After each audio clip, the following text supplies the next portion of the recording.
So you little Bambis finally decided to leave those PvP trader-based Loot Plus Plus Weenie Hut Junior servers, and now you think you're ready for the real DayZ experience? Well, think again, cause you're in big boy land now, and there ain't no charming ultra soft rolls for your bums here, just sticks and stones. And chances are, you're watching this video because you already broke your bones. It's about time you throw a little splint on those little weak knees of yours and take some lessons on how to survive like a man. In these next few steps, I'll show you how to get like Bear Grylls and learn how to grill bears. Let's get started.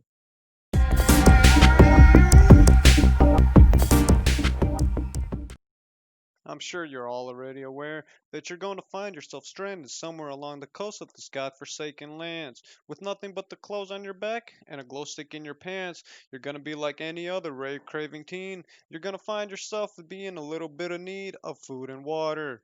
Now, the first thing you should note is that you should take it a little slow and not start sprinting around like you're off cocaine, as you're going to find yourself dead on the ground from thirst before you can say you found Christ. And let me tell you something, he did not survive 40 days in the desert running around like Usain Bolt. The first two things you're going to want to do is to find a water pump and a knife. As water pumps are the only sources of fresh water, more importantly clean, knives are also going to be your most useful friend. Now, the off chances in which you find yourself nowhere near any towns, I recommend you stick to the train tracks. Apart from the obvious that they'll lead you to a town, their best use is that you're going to find yourself a nice pair of stones.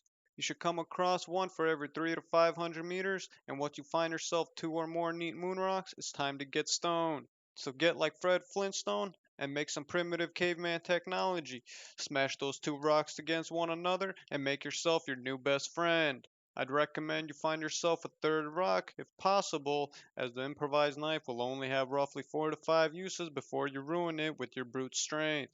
That being said, your next step is to find yourself either a chicken, as they are now the most populated animal on Earth. You can thank McDonald's for that. And speaking of most populated, Chernarus will never be at a shortage of clothing. You need to find yourself either a rope or craft one by tearing up every piece of fabric you come across until you get yourself 2 stacks or roughly 12 pieces of rags. Remember the training your crackhead uncle taught you when he broke out of prison, and makeshift yourself an improvised rope from all those rags. Now, unlike your uncle, however, you won't be trying to escape hell, but merely try to survive in it. Go get yourself a nice long stick by breaking down a bush or two and craft yourself an improvised fishing rod.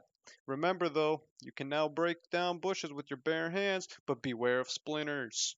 Assuming you already found yourself a nice hen, you're going to have to skin her down and turn her forsaken bones into some fishing hooks. To do this, simply use your new best buddy, the knife, and carve one out. If you're having some bad luck with finding some chicks, don't worry, most men usually do. Maybe you could consider finding some sad chap who's already laying dead because he hasn't watched this video yet. Slice the poor lad up and use his bones instead. Now, prior to the next step, I highly recommend that you wash your bloodied hands, as you don't want any chance of catching AIDS. It really isn't any help. Once you got the hook and the rod ready to go, you're only missing some bait. For the next step, dig up yourself a worm. And no, I don't mean the one in your pants, I mean the big ones that live in the dirt.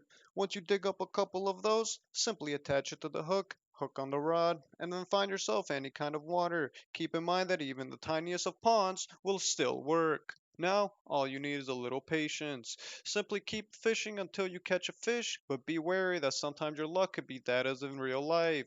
You can catch nothing at all, or just some random junk. Keep in mind that each improvised fishing hook has only about 2 full uses in them, so be ready to try again a couple of times over. Once you do finally catch yourself some fish, be sure to pass her over to your BFF and let him penetrate those pretty little guts.